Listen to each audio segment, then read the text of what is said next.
મિત્રો આ દીકરી છે એનો બીજી વાર જન્મ થયો છે, પૂર્ણ જન્મ થયો છે। નમસ્કાર મિત્રો, વિડીયોમાં તમારું સ્વાગત છે। સૌથી મોટા સમાચાર આપણને મળી રહ્યા છે, વિડીયોને છેલ્લે સુધી જોજો। મિત્રો હાલ જોવા જઈએ તો સોશિયલ મીડિયાની દુનિયામાં આ છોકરી હાહાર મચાવી દીધો છે। ઠેઠ કલેક્ટર સુધી આ દીકરી પહોંચી ગઈ છે ને પાલનપુરના જે તાલુકો છે ત્યાં આગળ આ કલેક્ટર દ્વારા એમની મુલાકાત પણ કરવામાં આવી છે। શું છે સમગ્ર મામલો કે આ દીકરી છે પૂર્ણ જન્મની યાદગાર બતાવી રહી છે કે મેં પહેલા જન્મમાં આ હતી, મારા મમ્મી પપ્પા આવા હતા, મને એકદમ સરસ સરસ કપડાં પહેરાવતા હતા, પપ્પા નોકરી કરતા હતા, મેં કચ્છમાં હતી, પહેલાં મારે કચ્છમાં જન્મ થયો હતો અને જ્યારે ભૂકંપ આવ્યું હતું 2002ની અંદર ત્યારે હું ઘરની અંદર દબાઈ ગઈ હતી, મારા પર પથ્થર મોટો ધાબુ પડ્યું હતું। આ રીતની વાતો કરી રહી છે। શું છે સમગ્ર મામલો આપણે ટોટલી બધી માહિતી જાણવાના છે। મિત્રો વાત કરવામાં આવે તો હાલ જો સોશિયલ મીડિયાની દુનિયામાં આ છોકરી છે, આ જે દીકરી છે એ હાહાર મચાવી રહી છે। તો મિત્રો ઘણા બધા લોકો કહી રહ્યા આ ફેક છે, પરંતુ મિત્રો આ હકીકત છે। એ આખી ઘટના આપણે વિડીયોની અંદર જાણવાના છે। હજુ સુધી અમારી ચેનલને સબસ્ક્રાઈબ ના કરી તો સબસ્ક્રાઈબ કરવાનું ભૂલતા નહીં। મિત્રો આ ઘટના છે બનાસકાંઠાના પાલનપુર તાલુકાના એક નાનકડા ગામના આ ઘટના ઘટી છે અને આ જે દીકરી છે એ દીકરી એવું કહી રહી છે કે ભાઈ ઢબ દબાવીને હિન્દી બોલી રહી છે ના, એના મમ્મી પપ્પા બોલતા કોઈ પણ પ્રકારની એમને ખબર નથી પડતી કે આ ઢબ દબાવીને અત્યાર સુધી 50થી વધારે મીડિયા કર્મી ત્યાં જઈ ચૂક્યા છે, એનું ઇન્ટરવ્યૂ લઈ ચૂક્યા છે। તો ઢબ દબાવીને કોઈ પણ પ્રકારની ડર વગર ઢબ દબાવીને હિન્દી બોલી રહી છે અને એવું લોકો કહી રહ્યા છે કે આ દીકરી છે એનો પૂર્ણ જન્મ થયો, યાની કે બીજી વાર જન્મ લીધે છો। અને આ દીકરી છે એવું કહી રહી છે કે મને ભગવાને મોકલી છે અને પૂર્વ જન્મની બધી જ એ વાતો કહી રહી છે કે હું પહેલા જન્મમાં આ હતી, કે આ રીતના મારું મોત થયું હતું, આ રીતના હું ધાબા નીચે આવી ગઈ હતી, આ રીતની વાતો કરી રહી છે।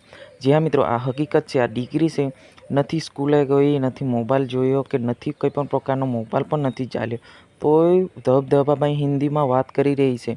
અને જે એમના મમ્મી પપ્પા છે એમને ખબર જ નથી પડતી કે આ દીકરી છે એ હિન્દી બોલી રહી છે, પણ કેવી રીતના બોલી રહી છે, નથી કિતાબ પકડી, કોઈ પણ પ્રકારનો ફોન પણ નથી, ટીવી પણ નથી, એકદમ એમના જે મમ્મી પપ્પા છે એકદમ ગરીબ છે, તોય છતાં આ દીકરી છે ધબધબાઈને હિન્દી બોલી રહી છે।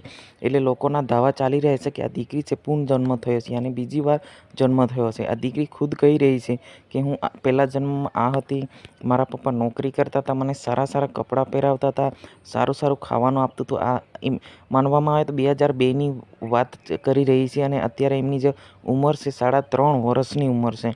અને એવું કહી રહી છે કે જ્યારે હું ધાબા નીચે દબાઈ ગઈ હતી ત્યારે મોટો પથ્થરો મારા પર પડી ગયો એટલે મારું મોત થઈ ગયું હતું, એ રીતના વાત કરી રહી છે। શું મિત્રો આ ખરેખર હોઈ શકે?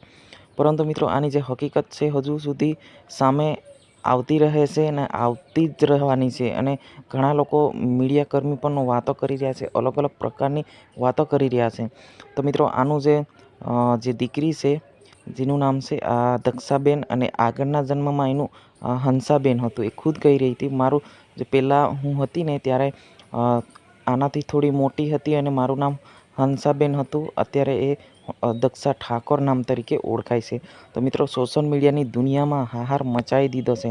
આને લઈને તમારે શું કહેવું છે અવશ્ય કોમેન્ટ બોક્સમાં જણાવજો, કેમ કે આજે સોશિયલ મીડિયાની દુનિયામાં આ દીકરી છે દક્ષા ઠાકોર છે એ ખૂબ વાયરલ થઈ રહી છે। પાલનપુર તાલુકાના એક નાનકડા ગામની આ દીકરી છે અને અત્યારે જોવા જઈએ તો એમના જે મમ્મી પપ્પા છે એવું કહી રહ્યા છે કે અમને ખબર જ નથી પડતી કે એ જે દીકરી હતી એ નાની છે, એ સરપંચ જોડે બધા જોડે હિન્દીમાં જ વાત કરતી, પરંતુ જેમ જેમ સમય વીતતો ગયો તેમ તેમ વધારામાં વધારે ટેલેન્ટ થતી ગઈ અને અત્યારે દાવા ચાલી રહ્યા છે કે આ દીકરીનો પૂર્ણ જન્મ થયો છે।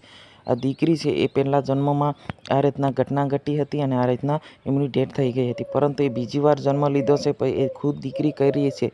મિત્રો એનો વિડીયો પણ તમને સંભળાવીશ કે દીકરી શું કહી રહી છે। તો સાથે સાથે મિત્રો આ જે ઘટના છે એ પાલનપુર બનાસકાંઠામાં આવેલા એક પાલનપુર સિટીના એક નાનકડા ગામની આ ઘટના ઘટી છે। મિત્રો આને લઈને તમે શું કહેવું છે કોમેન્ટ બોક્સમાં અવશ્ય જણાવવાનું ભૂલતા નહીં। હું તમારો દોસ્ત શૈલેષ ભીલ, આજની વિડીયોની અંદર બસ આટલું જ। जय हिंद जय भारत। एमनो एक नानकड़ो वीडियो आपणे जोई लेशुं। हाँ, मेरा भाई था, मेरी बहन थी। क्या नाम था उनका? उनका नाम याद नहीं है। नहीं है।